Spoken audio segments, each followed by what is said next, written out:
Hey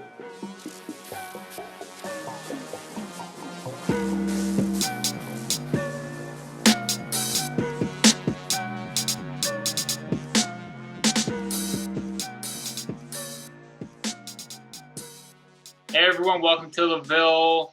It is series 4 of the podcast, and it is June 11th, 2020. And the subject for today's podcast is the economics versus experience of multi-tenant housing in Toronto. We will be joined today by guests Daria Tarhan, Joy Connolly, and a friend of ours, Matt Huff-DeLuz, who is also a fellow villager at York and is coming to share his experience. This podcast will focus primarily on research surrounding rooming houses off campus and the role precariousness plays in housing. These primary topics will be focused on the City of Toronto's role in student housing and the external social, economic, and political factors that contribute to the rise of precarious housing and living conditions. In the context of student housing, different scenario developments will be overviewed to address the current problems associated with multi-tenant housing in the City of Toronto. Additionally, we will explore what steps can be taken for students experiencing precarious housing conditions at York University and how the city is responding to help these students. And, just a quick recap of last week. We spoke about common issues in the village, the lived experience in multi-tenant housing. And it wasn't just us. We were actually joined by a whole array, maybe 5 or 6 different villagers, to also talk about precarious housing living and the positive aspects of living in the village, which are seldom spoken of. But before we go into the economics versus the experience of multi-tenant housing in Toronto, quick shout out and thank you to Professor Luisa Sotomayor and her Student Dwell TO research partnership with the Faculty of Environmental Studies at York University. The research is supported, and this podcast is supported by a Connections Grant awarded by the Social Sciences and Humanities Research Council of Canada. And we're also wanted to thank Research at York, the RAPE program at York University. Check out Experience York for more information if you want to know. Definitely something amazing for current students at York University. And welcome. We're going to introduce our guests. We're going to be joined by Joy Connolly, as we mentioned before, Daria Tarhan, and Matt Huff-DeLuz. Daria Tarhan, who is a PhD candidate in adult education and community development at the University of Toronto, and a sessional lecturer in international development studies at Trent University. His work concentrates primarily on cooperatives, the social economy, and other forms of collective and community-based economic activity. Specifically, he's interested in ways in which alternative forms of economic organizations and activity are being employed to address social, economic, and environmental injustices linked to energy, food, and housing systems. His other interests include democratic theory, energy policy, political ecology, social movement learning, and community development. And joining us today as well is Joy Connolly, and Joy is currently working on a project on the economics of rooming houses. The aim of the work is to advocate for city policies on the legalization and regulation of rooming houses with the aim of preserving and expanding the supply of deeply affordable housing across the city. Though Joy's focus has been in Scarborough, where rooming houses, especially basements, but also whole houses, have become the only housing available to low-income singles, newcomers, seniors, and yes, you guessed it, students. She's recently expanded the scope of her research to encompass as much of the city of Toronto. And more recently, her work landed her a spot at the planning table. And finally, we'll be joined by Matt Huff-DeLuz, who is a former York University student, and he's lived in various places in the village over the last 3 years. During his time there, he had many issues with landlords, resulting in him moving over 7 times in the course of the 3 years that he spent there. And he was an environmental studies student at York, like Andrew and myself, until some of those issues just became too much to handle. So he decided that he would move to a place downtown sometime in March. And he's been quarantined here for the last couple of months, waiting to be able to return to work. And he's planning to return to York to complete his degree once we're able to go outside again without any distractions of having to deal with landlords and the village. Alrighty. Thank you so much for joining us, y'all. So Daria, can you tell us a little bit about your connection to the Student Dwell TO research project? Sure. So, I was hired as a research assistant in last year, actually. And I was hired at the phase where we started doing focus groups with students from all 4 universities and all of their campuses across Toronto. So I was responsible in facilitating a lot of those focus group discussions.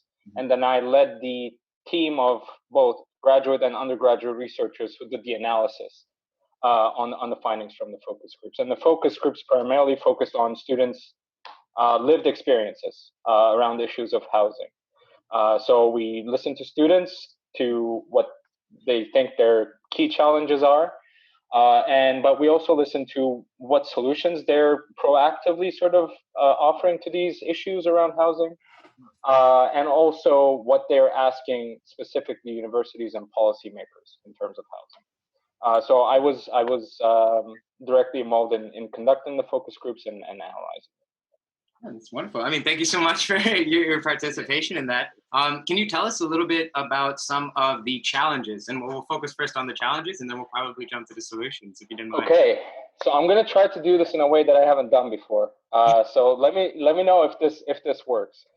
Let's say I'm an average Joe student, okay? And by average Joe, what I mean is I'm come from a middle income, middle class family, and I'm white. Okay. So in the first year of my university, usually residence is guaranteed. Okay, so I have access to a bed in residences. Sometimes they're a little bit costly. Sometimes they're not really well maintained.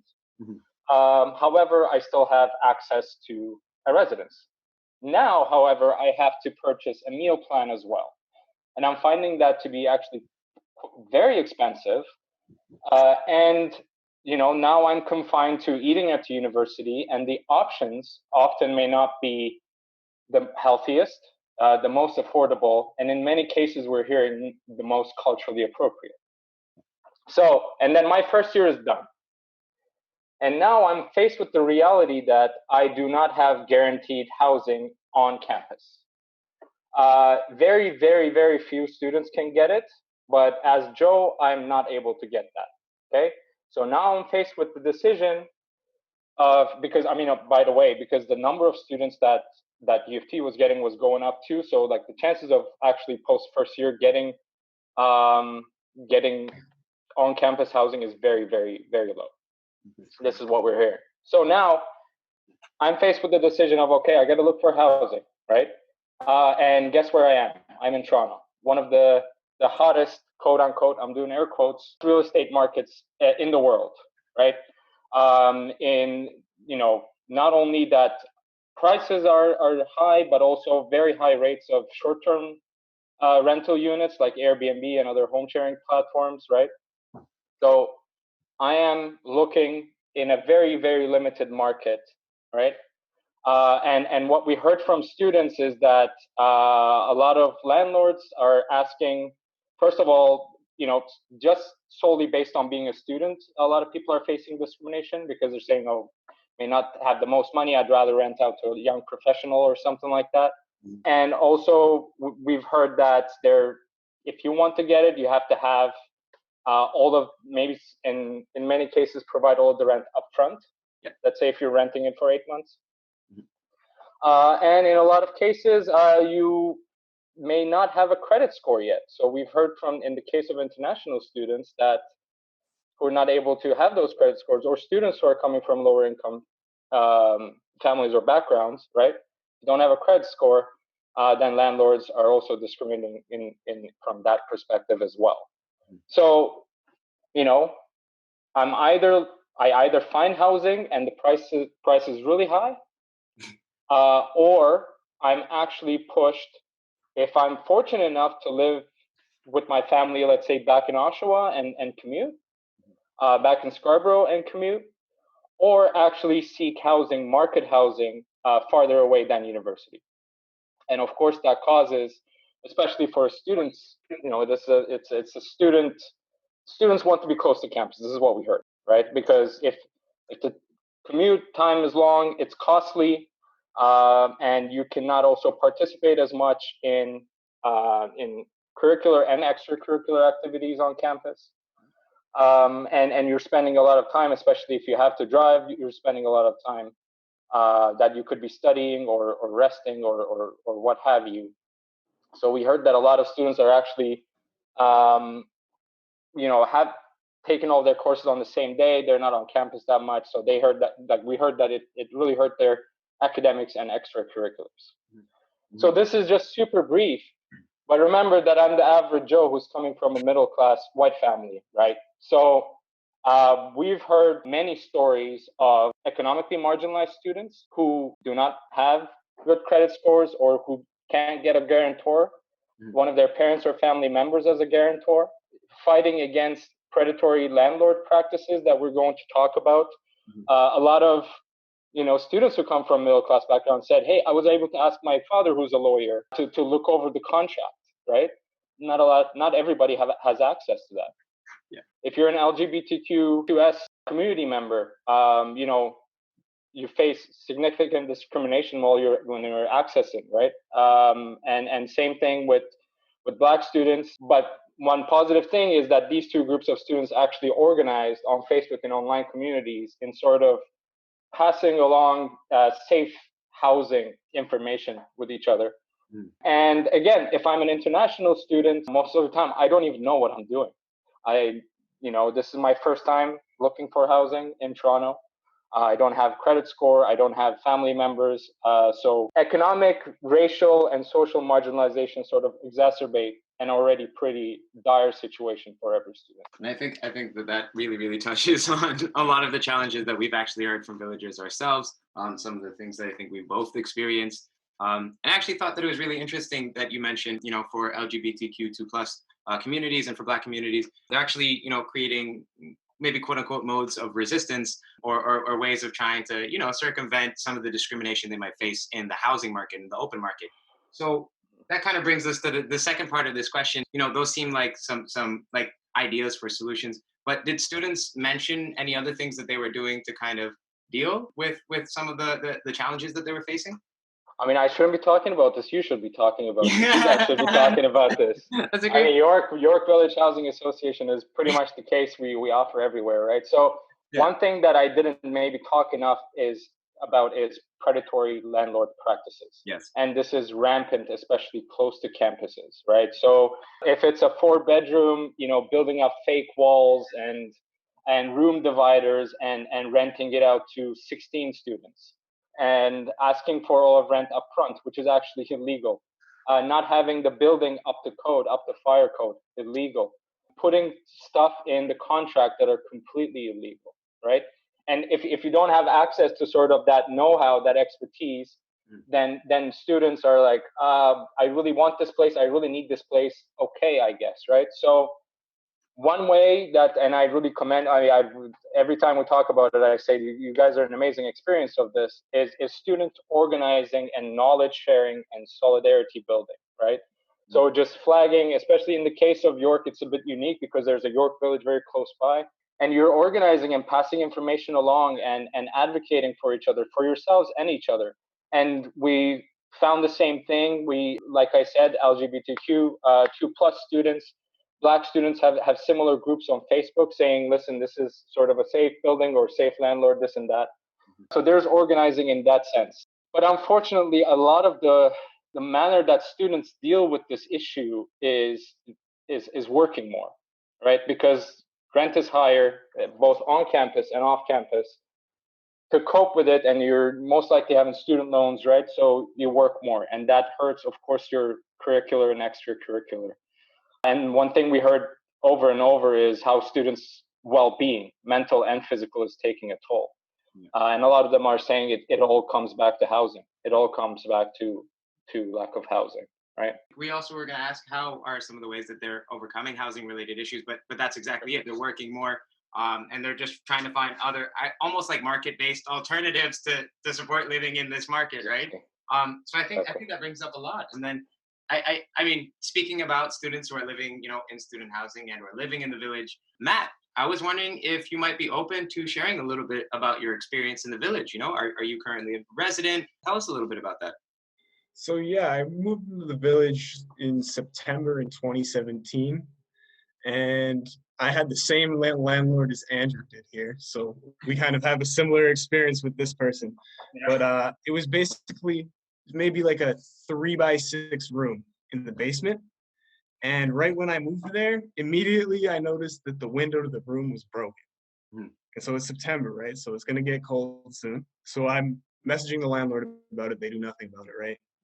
Eventually, there's so many issues with the house. There's bugs. There's somebody smoking crack in the room next to me. And they have a child there. And the landlord just doesn't care. Like none of this is an issue to the landlord, right? The bugs are not their problem. The bathroom, we had a toilet and it wasn't even secured to the floor. Like you could just move it. It was ridiculous. So I told the landlord after 2 months of living there, I'm moving out, right? Yeah. Yeah. And that I want my last month's rent back. So they don't give me my last month's rent back at the end of that month. Mm-hmm. And they basically told me, we are just going to move all your stuff out 15 days before the end of the month. Like halfway through the month, they took all my stuff that was in my room. Yes. And they just put it in the common area in the basement. And to clarify, you gave your 60 days notice, like everything that you were required to do. Yeah. I was like, I'm leaving. You clearly don't care about any of the issues here. I'm going to find a new place. Yeah. They were like, okay, fine. And then they just did that randomly. Like I came home one day and found it like that. Was it like the end of the month? Was it like an opportunity maybe for them to get another tenant in? I think it was like November 15th. It was like halfway through the month. So I had paid them for that month because I was going to stay until the end of the month and leave at the end. So they still had my last month's rent. Yeah, and on top of that, if I remember correctly, wasn't someone else using your bed like a couple days after you had got kicked out? Yeah. So they left the mattress in there, and they had taken all my other stuff out, and I got all my stuff and moved it to storage, right? And I was trying to get the mattress, but they had moved somebody else into the room the same day that they moved all the stuff out. So I was like, my bed is in there. You have to give it to me. And this guy wanted to call the cops and all this, but then the other people in the house were like, no, it's his, right? So I got my mattress, which was all right. But now I have nowhere to live. So I end up moving in with Andrew here for how long? Maybe a month and a half? I think it was, somewhere around like a month or so. Yep. Yeah, so I live on the couch in the kitchen for a month, and there's all kinds of crazy things going on at the house while I'm living there. Mm-hmm. There's a guy who drinks 2/5 of vodka and comes home at 2 a.m. every morning and has his party or whatever. And then there's writing on the walls and lipstick, stealing flyers from York and making murals on the walls everywhere. And it's basically just a disgusting place to live, and it's like a serious health hazard. Like, this guy moved out maybe 2 weeks after I found my own place, something like that. Yeah. And yeah, so that was my first experience with my first place. And quickly, before we get into the next experience, what drew you to these places, right? Because obviously, maybe you would have had like some preconceived. It was really the reason I got that place, and I knew it was as small as it was, right? It was cheap at the end of the day. It was like $500 a month. Okay. So I basically only got that place because I came late and got it like the week before like school started. I just didn't plan it well. Right. And do you feel like, because you were a student at York that time, and I believe that did you live on student residence at any point in time? Yeah, first year I lived on res. That was okay. But really the meal plan is expensive, like he said before. Yeah, dairy. Like that was like the main thing. And it didn't actually last me the entire year because the food on campus is expensive. It's bad for you and it's expensive because it's at York. It seems like everything at York has an upcharge almost because it's at York. If you haven't noticed, the fast food places are more expensive than elsewhere in the city. No, I agree. Yeah, no, absolutely. They're definitely price gouged just because of, and the thing is, like, students will buy it, right? Because they really don't have any. They have their meal plan, right? Exactly. Like, this is what I'm supposed to buy.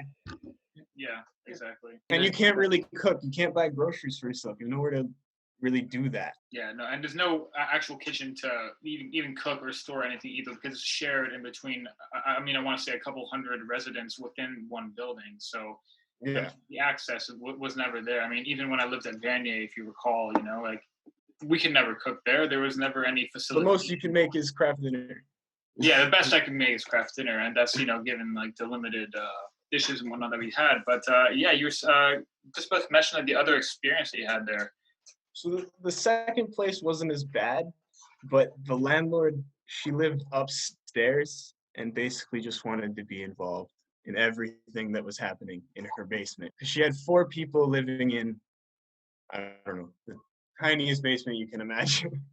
And she'd basically just split 2 closets into 2 rooms, and then she had like 1 real room down there. So it wasn't really the greatest situation. Yep. And basically she just had an issue with like me having people over and stuff, right? She was like, oh, it has to be quiet, I live upstairs and all this. But like, you live, who you're renting to, right? Like you're renting to university students, they're gonna have friends. Like that's just the way things are. Yep. Basically after that I moved out and that was it for that place. It wasn't that bad, that experience. Mm-hmm. And yeah, the third place I lived in, I only lived there for 3 months because somebody had reserved it for September, right? And I didn't have anywhere else to go because my parents don't live in the country. I see. My parents live in New York and my dad moved out of the country to Costa Rica. So I had nowhere to go. So I had to just find a place right away because I had to leave. Sorry, just quickly asking, did you feel like, being a York University student throughout most of that and, also, being from the city of Toronto, did you feel like either of those institutions, either the city or York University, were like actively engaged in the village at all or present or trying to make your experience off campus? If anything, York tries to distance itself from the village and all the things that happen. Then they don't provide any support to students having issues in the village, right? Mm-hmm.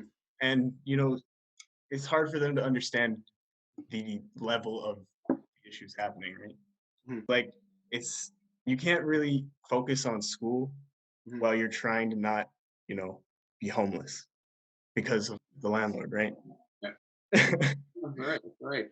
But you just mentioned also some of the levels of living in the village. Can you tell us about some of those levels, or maybe about the health or the safety discourse in the village? Almost every house I lived in, there was bugs. So the health is not that great, and the landlords don't want to pay someone to come get rid of the bugs. Health and safety is really bad. Yeah, it's in the one house you were living in, the basement flooded, and they just were like, oh, we're not going to do anything about it. You guys are going to have to deal with it for however long it takes.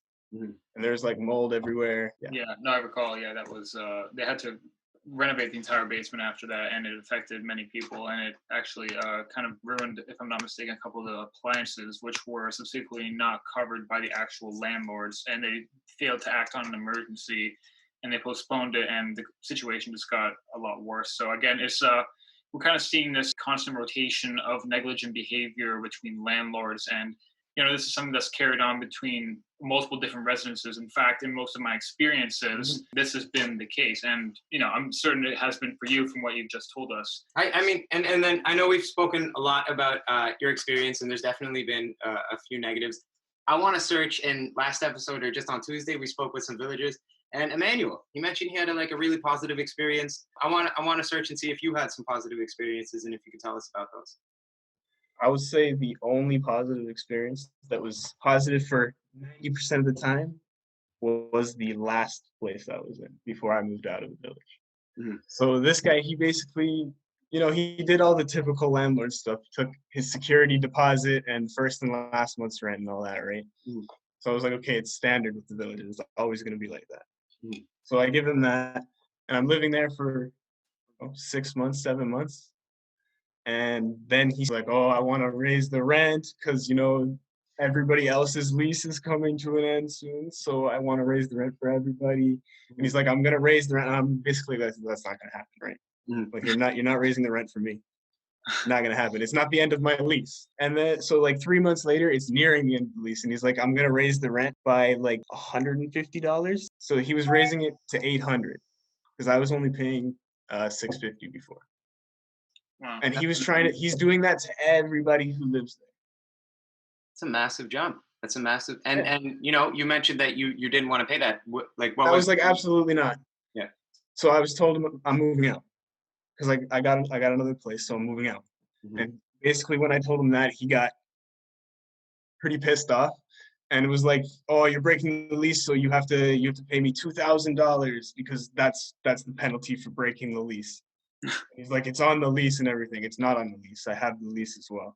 He's just, trying to use scare tactics to get money out of people. And I'm just basically like, that's not gonna happen. Forget it. Mm-hmm. Just leave me alone. Don't text me about it ever again. And harass me. It seems like I don't want to keep rambling about it, but it seems like there were a lot of issues, specifically dealing with like landlords. Did those issues ever kind of snowball and turn into legal issues or legal challenges? Only with the first landlord, because they stole $720 from me. Mhm. Because they stole the last month's rent. Mhm. And the key security deposit, even though I gave them the keys. Okay. And for people who might be, dealing with, again, snowballing challenges, things that might end up becoming legal issues, how did you deal with them? And how what advice would you give to people who might be dealing with them? Well, basically, it just took a lot of time. It takes up a lot of your time, because you've got to fill out when you go to the landlord and tenant board, and there's a specific form for like each specific problem. So you've got to fill out in detail what happened, and you've got to get all your proof together, right? Mhm. And then you've got to go there and get legal advice, and then they give you a court date, basically. And then you go to court, and the landlord either shows up or doesn't. And in my case, I had to inform the landlord that I was taking them to court. The court didn't do it for me. I had to go to their house and give them a letter, like put it in their mailbox.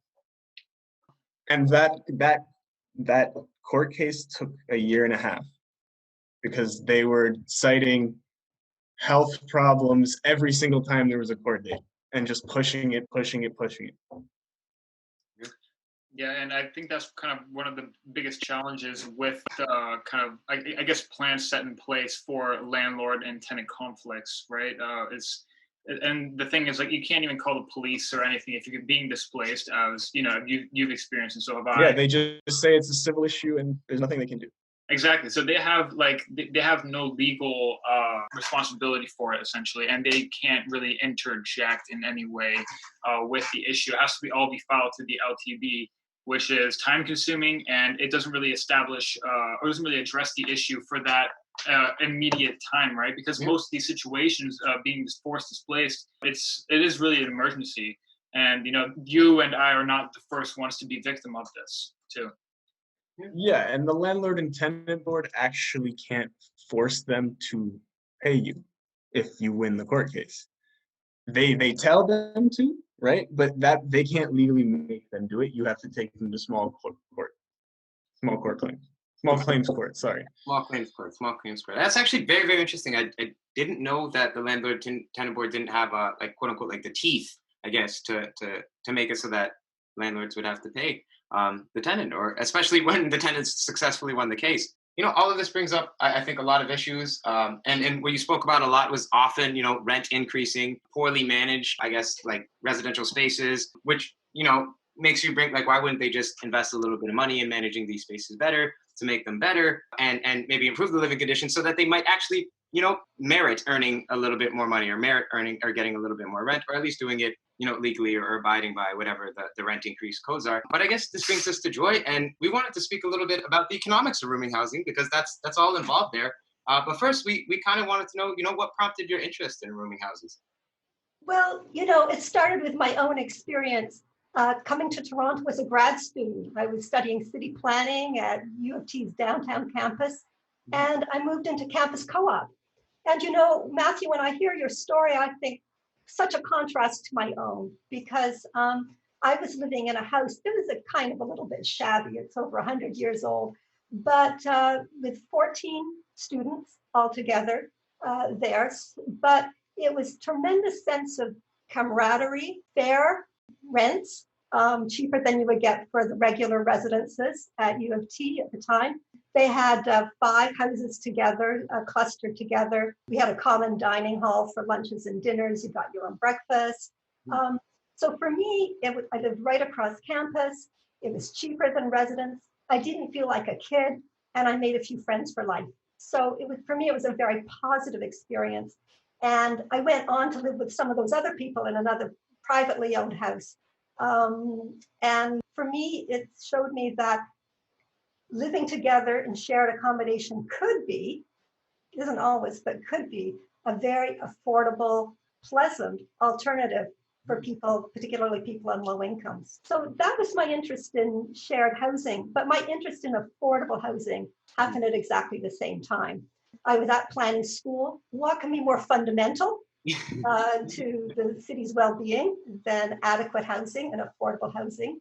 So I've worked in this field ever since, doing street outreach. I've done this in Sherbourne.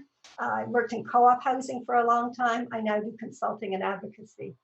And again, it's very clear that in Toronto today, shared housing of whatever type is the only home anyone on social assistance, anyone on minimum wage, anyone living just on the old age pension, and of course, many students can afford.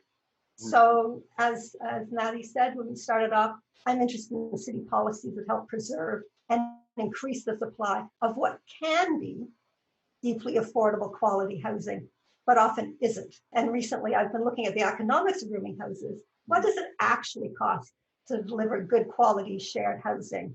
And to answer the questions about, are landlords gouging? Is this what it really costs? How does the economics affect behavior of landlords? But also, how does it affect city policy? Because if the money doesn't work, then people will find a way to subvert the policy. I think that's absolutely true. And I think we see that, rooming houses are not permitted in North York, or I guess after 2013 harmonization plan, they may be, but it's a little bit of a gray area. But there are more rooming houses than we could imagine, or multi-tenant houses than, there were before, definitely. And there's 800 homes there. A significant portion have been converted from single family homes into multi-tenant or rooming houses. So I guess this brings up this idea of, in the city of Toronto, what are the kinds of changes in the rooming house and or the housing market that you've seen occur over the last little bit of time? Oh, well, changes globally. I think the biggest housing change and the change in the housing market has been the financialization of housing. So, I mean, I'm just looking at my own lifetime, for homeowners, your house used to be your home. You didn't really have an expectation of getting a windfall when you downsize. Now, decline of unions, decline of good pensions, your house is your retirement plan. Yes. And then you have this problem of a lot of older people still in big houses because there's no place for them to downsize. If you rent, then your home is someone else's pension plan. And in the last 2 decades, we've seen the rise of REITs, real estate investment trusts, where the business model is to raise rent as high as you can, nudge out low-income tenants and replace them with higher income tenants. And when you can't raise rents anymore, get out. So the whole market has shifted. So I just learned across Canada in the last 3 to 4 years, the rents in private sector housing has increased at triple the rate of inflation. So that's what's happening on the financial side. I think the other big thing that's happened is the geography of poverty. So rooming houses used to be a downtown thing. Now downtown rooming houses are being torn down and converted into cheap micro units or being redeveloped altogether and are thriving in the suburbs, whether they are legal or not. That's not a student issue particularly, but it's kind of the environment in which you live. Yeah, and new urbanized developments, everyone is looking to try to become, lean more towards centrality, and that's just raising the demand, and people are gonna be interested in that demand and pay whatever it is in order for a situation to that access. But kind of moving forward a bit here. So last time we spoke about establishing a house to code. So do you think you could kind of provide an idea of what are some of the costs and kind of what role do these economics play in shaping the tenants' lived experiences? Yeah, well, there's a couple of things going on. Maybe I'll just talk a little bit about operating costs as well. Yes, because what I learned to operate a really good quality rooming house, it's not really a get-rich-quick prospect. So I studied 79 rooming houses, so 549 rooms altogether that were run by nonprofit organizations. Okay, so no profit motive at all. They're mostly houses that are bought like 30 plus years ago, no mortgage, no property taxes. And the median cost was still $427 per month. No capital costs at all, just paying, heat, hydro, maintenance, insurance, those kinds of costs. But for private operators and recently bought houses, the real cost depends on the size of the mortgage. And then, when did they buy in to the market? Because that they're going to be paying that mortgage, and that's their number one cost. But to bring your question of cost of bringing the houses to code, The challenge is that unlike apartment buildings, most houses are built as single family homes. Yes. And the code requirements are very different from those of rooming houses. Yes. So again, using a nonprofit example, this is a downtown house. It's a 5-bedroom house, 3 stories. It's in good condition.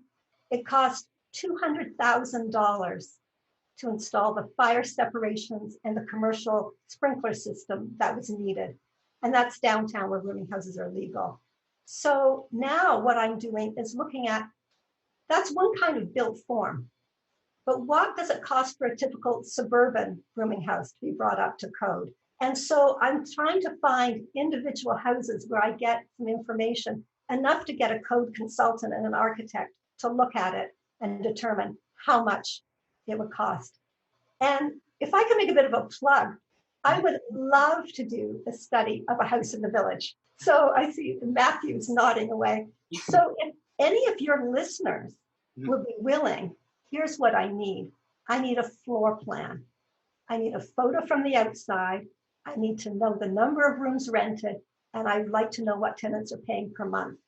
So I don't know if they can contact you to contact me, but I would be very, very interested in an example from the village. Oh yeah, I guess to all of our listeners right now for this podcast, please feel free to reach out to us, YVHA.ca, and we'll put you into contact with Joy here. Yeah. Thank you. And we're at yorkvillagehousing@gmail.com. Please shoot us an email. And Daria, I just wanted to ask another question. We're talking about like the economics of rooming houses, how much it actually costs for landlords, and some of the problems, that's Matt and or students were facing dealing with housing. But I'm just curious to know, what were the kind of things that students maybe mentioned that they actually wanted in housing? Like, what were the things that they sought after when they decided that they wanted to go rooming housing?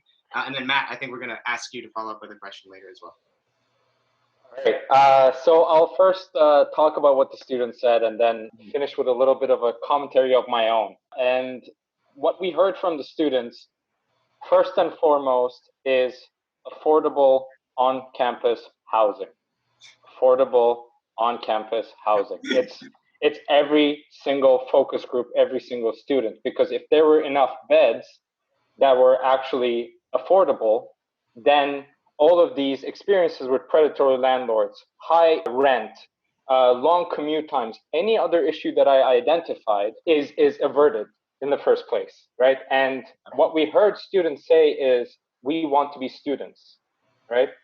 And being a student at the core of it, from what we hear, is having access to affordable human housing, right? Because without that, you have to work more. You can't focus on your academics. You can't focus on your extracurriculars. And something that we heard students criticize endlessly, and this is across the board, is the new university-private partnership housing model. They said they're building these condo-like structures, whereas there's already a student housing crisis at our university. There's not enough beds. And the new beds that they're building is in partnership with these private corporations that are like modern top-of-the-line luxury condos with gyms and swimming pools, and the cost is actually like also like renting a condo, right? And one student said, gosh darn it, we just want normal housing for normal students. And this is what we heard across the board. We don't want this arcade top of the line because only a certain group of students can access that. This is not for us. The university is not doing anything for us, right? So one thing is that. Second thing is that they said they want help from their universities about predatory landlords. They want that legal, because not every student has a lawyer in their family. Not every student has access to people who can maybe intimidate the landlord or say, like, this is my commentary. There is a humanitarian crisis happening right under the nose of universities and policymakers in the city. It's right there, and it's rampant. With the neoliberalization of the university and of government, they're saying if the university is run like a private business, this is what ends up happening. And again, this is my commentary.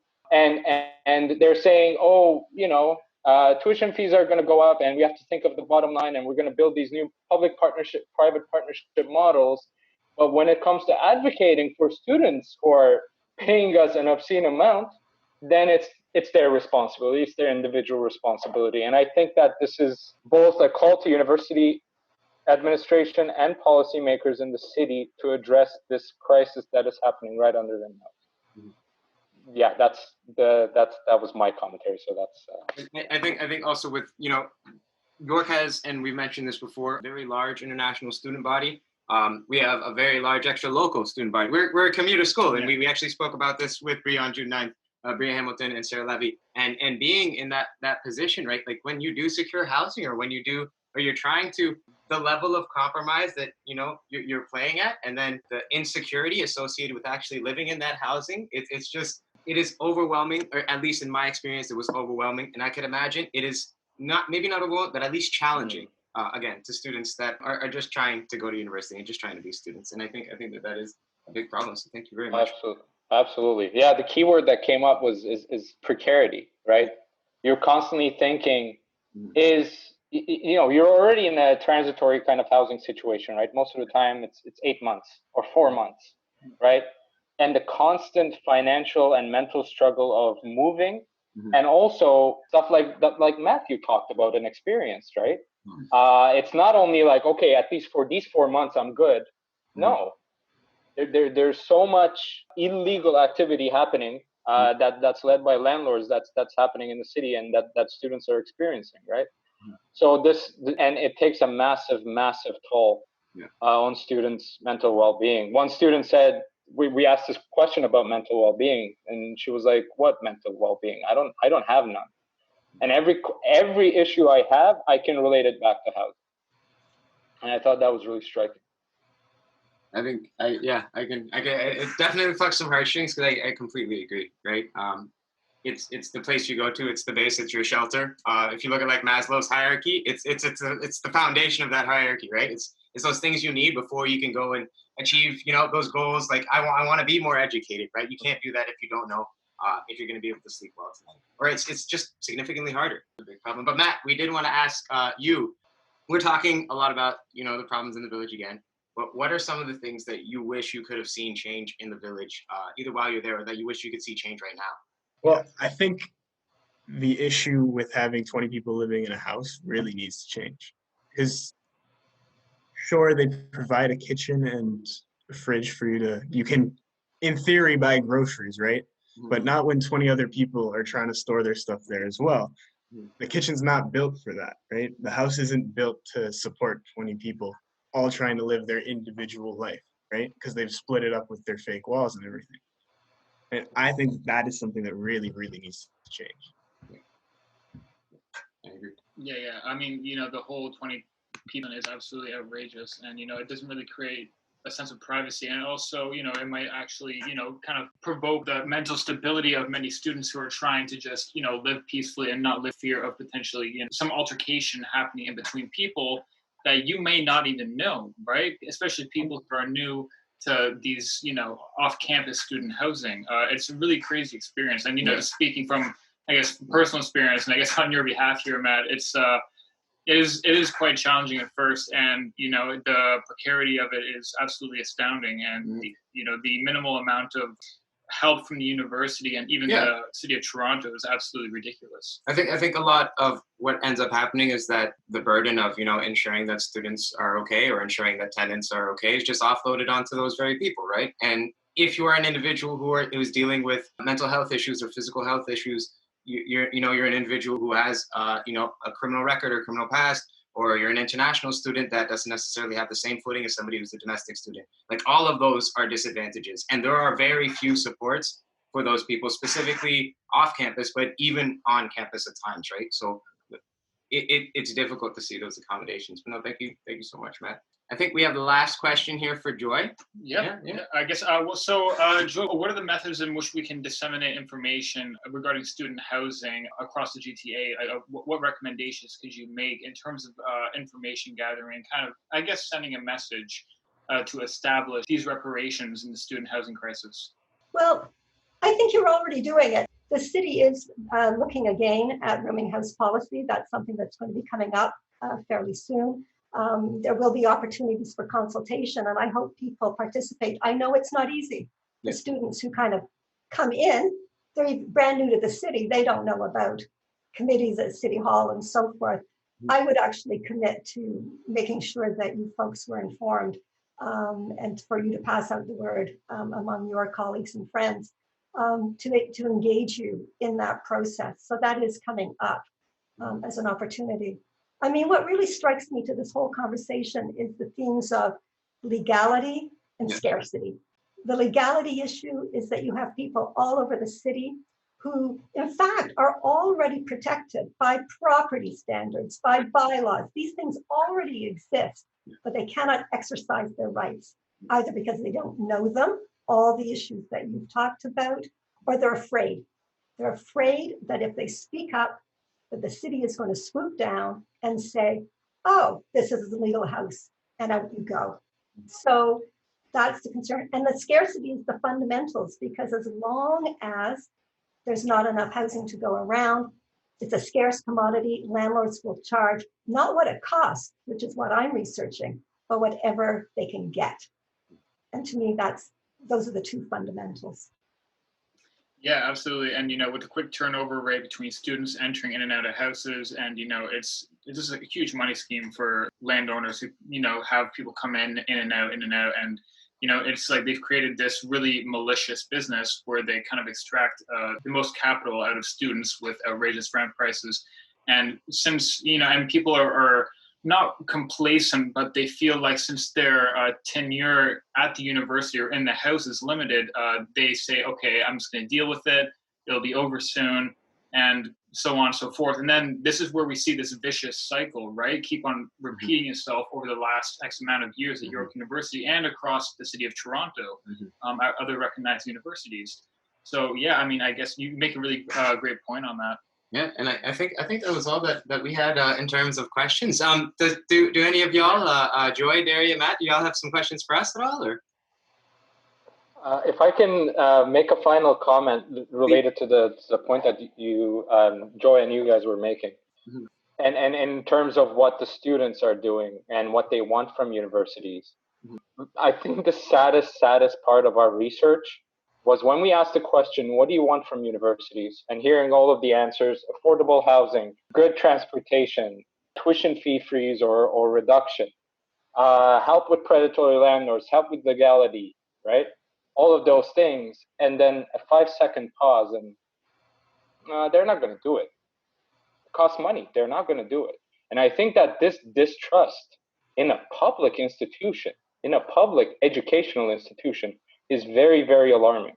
And it shows that students are very well aware that the university is being run like a private business. And that if it costs money, even if it's going to significantly improve your mental well-being, academic participation, extracurricular activities, there is this strong sense that they're not going to do it. Yeah, we can talk about it here, but I don't think they're going to do it. And I think that this was something that was very alarming. Yeah, the inaction of the university is quite astounding. And you know what? And, especially since, tuition fees are so, ridiculous, especially international students who actually pay like quadruple the fees. And if I'm not mistaken, international students actually fund the University of Toronto University more than the actual government of Ontario does, which is astounding in essence because, with all that extra capital that the universities are getting, they could easily reinvest it into the futures and accommodations of these students who are trying to just seek like a regular university experience in essence. So, I mean, yeah, you raise a lot of good points there. And, I think also the gap, like whether it's the gap produced from the housing crisis or, we're talking conceptually the gap between where students ideally want to be and where they really, really are. I think that gap really shapes, that opinion of, okay, the university's not going to do it because it costs money, because they see where they want to be and they see where they are, right? And they see what the university is and where its goals are and where its objectives are aligned, and they see what they've actually received from the university. So as a student, I personally have really internalized that in a lot of my coursework. When I'm doing it, it's just a part of the way that I write and a part of the way that I think, and it's really, really become a part of that process. And I think that speaks a lot to how much like the process of neoliberal universities, the process of neoliberalization in universities, how much of a downwards force that places not just on students' ability to access housing or any tenant's ability to access housing, but also the downwards forces on their well-being and their psychological and mental health and their ability to respond to these things, as human beings. I think it takes a lot of the humanity out of it. So thank you so much for adding that, Daria. And thank you so much, everybody. Thank you so much, Joy. Thank you so much, Matt. Thank you so much, Daria, for joining us. It's been an absolute pleasure speaking with y'all. This was the greatest flow thus far. So really appreciate it, y'all.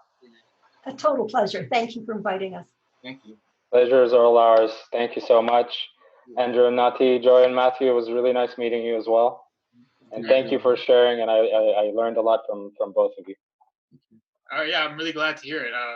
And we will let you know the announcement of the podcast date and when it's released, and we will keep you tuned in. All right, take care, everyone. Thank you all. Thank you. Bye-bye. All right. Wow. I feel like that was a really big, quite a big segment, I'd say. Yeah, we spoke about a lot. Yeah, and it was really great having Matt there as a fellow villager to essentially establish the narrative on what it's like to be a student living down there on behalf of both of our experiences as well. I feel like it really helped Daria and Joy essentially establish a mindset or kind of like an idea of what the rooming what the rooming situation is like in terms of precarity in the village at York. Yeah, I think that conversation really struck some chords, especially Matt's stories and his experiences with his landlord, but also when Daria was articulating, what students were saying, that very real gap that I was touching on right at the end. I think it's shaped by, the lack of awareness. It's shaped by the lack of availability. It's shaped by the lack of affordability. But it's something that can be changed. It's not impossible, right? And the fact that even students at this point are becoming pessimistic about their housing situations and about the actual change that they can enact, I think that's really where the biggest concern is, right? And I think that's what we're trying to do, is trying to change that pessimism, show people that, just using your voice, expressing yourself, and taking your lived experience, that standpoint epistemology, and bringing it into, the realm of academia, into the private market, and talking to people and showing them that this is what the actual impact is, right? That can encourage change. And I think that was the biggest takeaway. I think that can eliminate that scarcity that Joy was speaking about, and it can get rid of some of the fears that students are dealing with. Yeah, absolutely. And with and even that last statement by Daria actually almost gave me chills. Because it's sad, but it's true. The university doesn't really have much to say or much to interject with the problems associated with student housing. And with even as a graduate from York University, I just fear for every single student who seeks residence in that area, because despite some positive experiences, most of them, I don't want to say this, but most of them aren't that great, as we've seen throughout the series of these podcasts. Yeah, and I think the real key thing here is, I think Mad's situation is relatively an exception. I don't imagine everybody's living situation in the village is like that, as we learned, in our last episode on Tuesday. But I really do think that it is those negative experiences, no matter how great, how positive your experiences are, because you're getting an affordable place, or you're with your peers or with like-minded people. No matter how amazing those three components are near a campus, if you can't sleep at night, if you end up having to face a legal challenge that is 1.5 years, and if you are moving between 7 different places in a year or in 5 months, it really it dulls those experiences. It dulls all the positive. It really, really almost negates it. And I think that is what we're talking about in terms of negative experiences. Not that this is a negative place to live. It's a great place to live. This is a great community. They're great people. The future, as a matter of fact, of what I think is York University is the people who live in the village, right? But it's really, really undermined by all of those negative experiences, and it doesn't have to be that way. Yeah, I couldn't have said it more accurately myself in that regard. But before we take off, a little disclaimer here. Oh, yeah. Hopefully y'all can hear it in our voices. We are definitely not legal experts or a legal entity.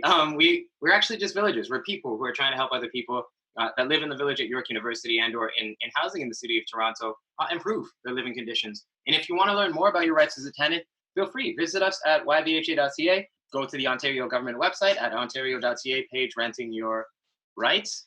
The Landlord and Tenant Board Tribunal at sjto.gov.on.ca, and the Federation of Metropolitan Tenants Association Toronto at torontotenants.org. If you want to learn more about student and or multi-tenant housing, go to York University's website at studenthousing.info.yorku.ca. And you can also learn more about student housing and health support systems in the village through our website at yvha.ca and our email at yorkvillagehousing@gmail.com. Be sure to send us your story and your lived experience in the village, because you get to enter into a chance to win one of 10 custom YVHA t-shirts. You can email us at yorkvillagehousing@gmail.com, on Facebook at Housing York, Instagram at YorkVHA, and Twitter at Housing York. And if you live in the village, why not take that extra step and join our private group? It's York Village Housing Association at York Village Housing Association. And go even further, register your home, help us get a little bit of information so we can help Joy, so that we can help Louisa and the Student WellTO Project and the economics of housing to help them actually propose accurate and substantive and, worthy recommendations that will make a positive change for people living in housing in the city of Toronto. All right, and I guess, that wraps up for today. Thanks for joining us on Series 4 of the LaVille Podcast. I'm Andrew. And I'm Matthew. That's LaVille.